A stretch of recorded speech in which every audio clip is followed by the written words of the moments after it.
আয়াত 16 أولئك الذين ليس لهم في الآخرة إلا النار وحبط ما صنعوا فيها وباطل ما كانوا يعملون অনুবাদ তাদের জন্য আখেরাতে আগুন ছাড়া অন্য কিছুই নেই এবং তারা যা করেছিল আখেরাতে তা নিষ্ফল হবে আর তারা যা করত তা ছিল নিরর্থক তাফসির ১ নং ফুটনোটের বিবরণ অর্থাৎ প্রতিটি সৎকার্য গ্রহণযোগ্য ও আখেরাতের মুক্তির কারণ হওয়ার পূর্বশর্ত হচ্ছে সেটা একমাত্র আল্লাহ তাআলা সন্তুষ্টি লাভের জন্য করতে হবে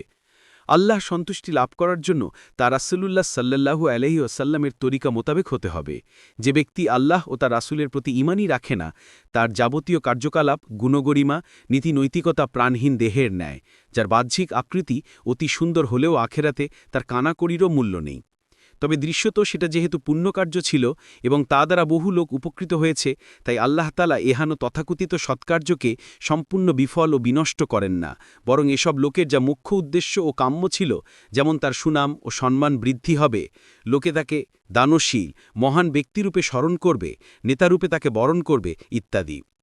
আল্লাহ তাআলা সুইয় ইনসাফ ও ন্যায়নীতির ভিত্তিতে দুনিয়ার জীবনেই তাকে দান করেন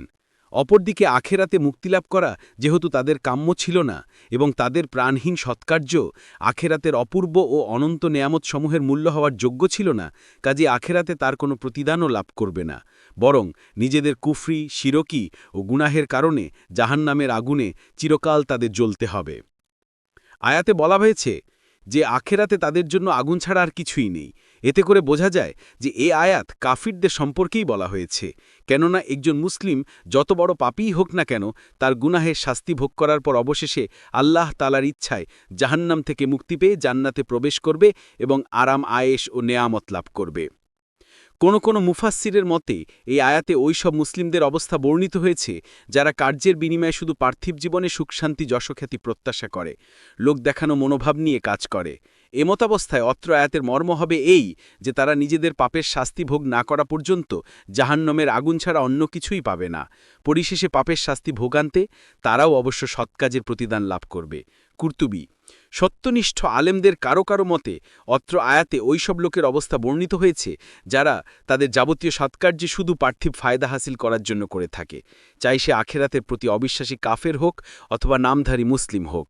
তাই যদি কোনো মুসলিম শুধুমাত্র লোক দেখানোর উদ্দেশ্যে সৎকাজ করে অথবা শুধু দুনিয়া অর্জনের জন্য করে তবে এসব দুনিয়াকামী লোক ইচ্ছা ও বাসনায় আল্লাহর সঙ্গে শিরিককারী বলে বিবেচিত হবে আর যে আল্লাহর সঙ্গে শিরিক করে তার যাবতীয় আমলই বিনষ্ট হয়ে যায় সেই হিসেবে ওইসব নামধারী মুসলিমও এই আয়াতের অন্তর্ভুক্ত হবে এবং তাদের পরিণাম হবে জাহান্নাম